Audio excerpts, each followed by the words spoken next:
I should laugh, but I cry, because your love has passed me by. You took me by surprise. I didn't realize that you were laughing. Hello? Super psyched, guys. This is my first video, my first movie review. I'm excited.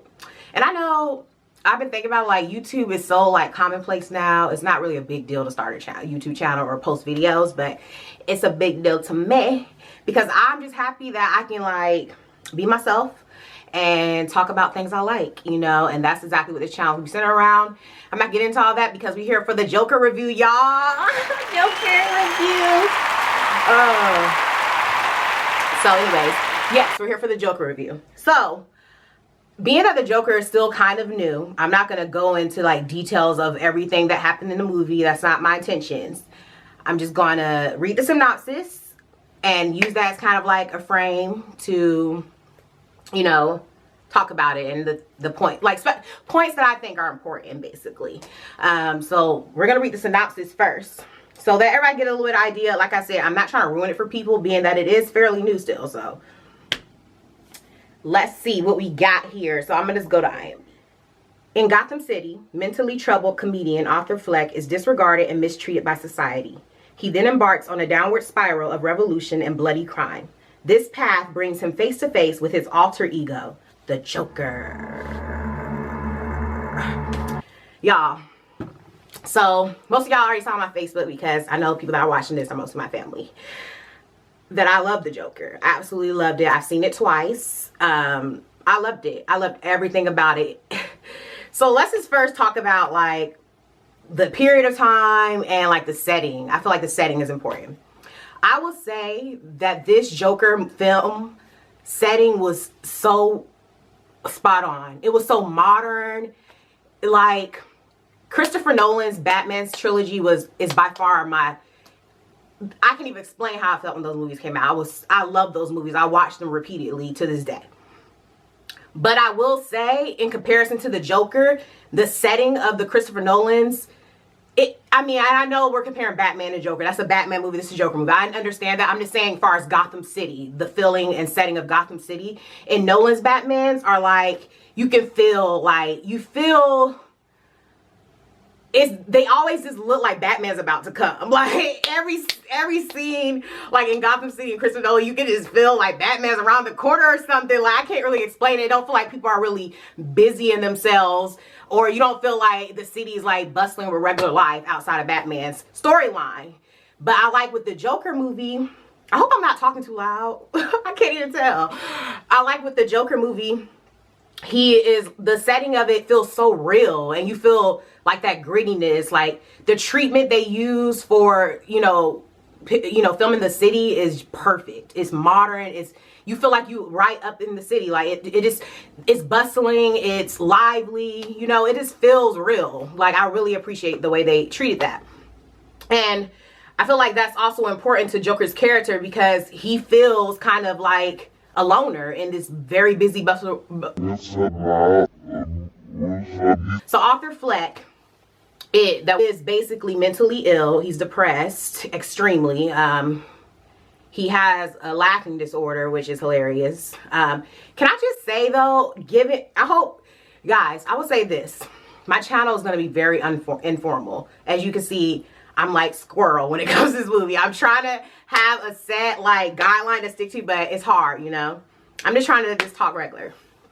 So anyways, giving him that laughing disorder, I talked to my brother Jordan, and I told him, giving him that laughing disorder is by far the best, like, way to explain Joker's laugh to me. It's like, because his laugh is so spontaneous. Even Heath Ledger's Joker will just randomly laugh, but making it tied to a disorder, brilliant. I thought that was great. That's side note. So anyways, he is mentally ill. He's depressed. He is feeling like alone in the world. Nobody sees him. Like, he has, people think he's weird. People think he's creepy. He's creeped out. I mean, they're creeped out by him. And he's just kind of like on this downward spiral. Like, his health, I mean, his mental health is slowly deteriorating before our eyes. one of the major things about the movie that I like is pacing. It's a 2-hour or like 27-minute movie, but you feel like you are watching it for days because the progression is so on point of like kind of watching him deteriorate mentally. Like, I can compare it because I've just recently read a short story called The Yellow Wallpaper, and if anybody has read that, or if you haven't read that, it's a short story, read it. It's short, it's super good. But it's kind of in comparison to me, like the way it's a short story, but it feels so long, like the way, you know, the path that he's gone, Arthur Fleck, because he's so mentally depressed, like you feel like you're walking every step with him. And I think that's so important for when you're making a movie centered around a bad guy. I mean, he's still the protagonist of the movie. And so you feel empathy for him and you feel like, dang, like you're feeling his hurt. And I feel like with other Joker movies, with other movies with Joker, they're centered around Batman. So it's like Joker, you know, just pops up. He's smart, he ready, and you don't really know like how he got there. And that's the kind of interesting thing about Joker's character too, because this is why Joker is one of my, like, probably my most favorite villain, is because his character is consistently inconsistent. Like, he has had so many different backgrounds, like he has had so many different names, and I think that just adds to like the intensity of his character. And like he's like an enigma, you know, like he has had, so my favorite Joker portrayal is probably in The Killing Joke. Like, if you haven't read The Killing Joke comic, you should. I mean, I love that, the way, you know, that Joker portrayal. That's probably my favorite one. Well, no, this one's probably my favorite one now. But no, that was my favorite one though. And it's because like I just love Joker's character, how different, you know, how it's like we can expect something inconsistent about him every time. Drawn in, pull you in kind of movie. It's very intense in that sense, not in your face intense. And I can say a lot of people that I feel like didn't like the movie thought it was going to be more action. And it's just sad as me. Like, do you need like Fast and Furious action every movie, y'all? Like, that's what I feel like society has come to. We need cars exploding. People need to be being chased and decapitated left and right. And that's all good, you know. I love Django. But I also love movies that just, you have to like be drawn in. You have to be there for them. You know, you have to like follow them. Anyway, that's another side note. I digress. But anyways, so yeah, so I don't want to tell a lot of the movie. That's why I'm like skirting around some of the things. I feel like I want to speak on two important things. First main point why I love the movie is how modern the setting is. The second main point why I love the movie is because of the pacing. The pacing of it is just perfect to me in my mind. I love how the Joker is really funny though. I was in the movie theaters cracking up at parts that nobody was catching. Like, I don't want to say it, but y'all know when he was in the hospital, he dropped that gun. I'm just gonna say this: the part where he dropped that gun, y'all, took me all the way out. The movie is how it's really deeply rooted in real life events.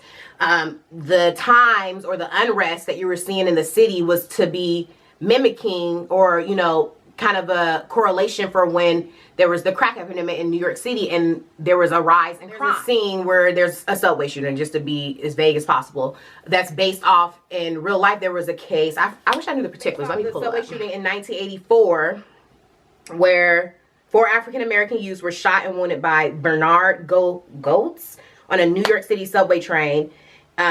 He surrendered to police 9 days later and was charged with it. When he first did it, being that it was during the time of the, you know, where there was a rise in crack cocaine, which, you know, we ain't get into that, which, you know, there was unrest in the city. There was unrest. That's the best way I can say it. And so when he shot those people, when he shot them in the subway, and I'm also really glad Joker did not make these individuals black. It would have been a complete different focus. You wouldn't be able to focus on the right things because of it. Let's just say that.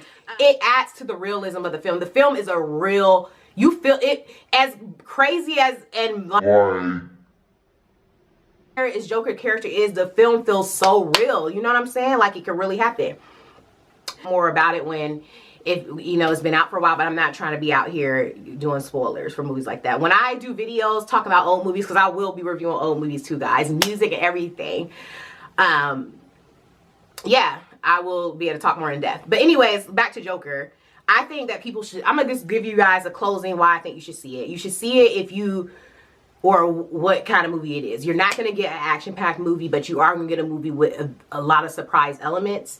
You are going to get a movie that draws you in and kind of like, to me, grabs my attention. Old boy next to me when I went to see the second time was asleep. I was like, really? Like, you'll really like it. Just come into it with an open mind that it's very different from anything that's out.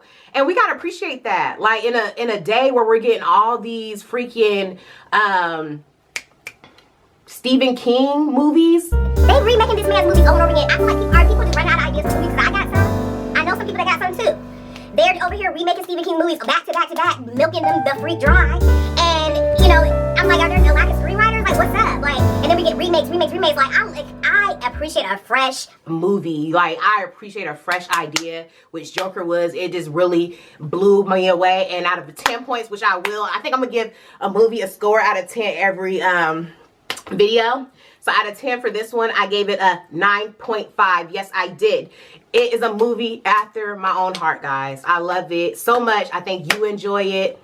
Guys, if you haven't, like, subscribe to my channel, because I'm gonna be up here just talking so much about stuff. Like, I have so much songs, and so when I talk about music, I think I always want to talk about the lyrics. So I want to, like, because I feel like so many times people don't listen to songs for the lyrics anymore, and I'm so much about the lyrics. Like, it'll be interesting to talk about that. Stories I've read, like, that I might suggest to you guys. I'm more of a short story reader. I'm also, especially movies.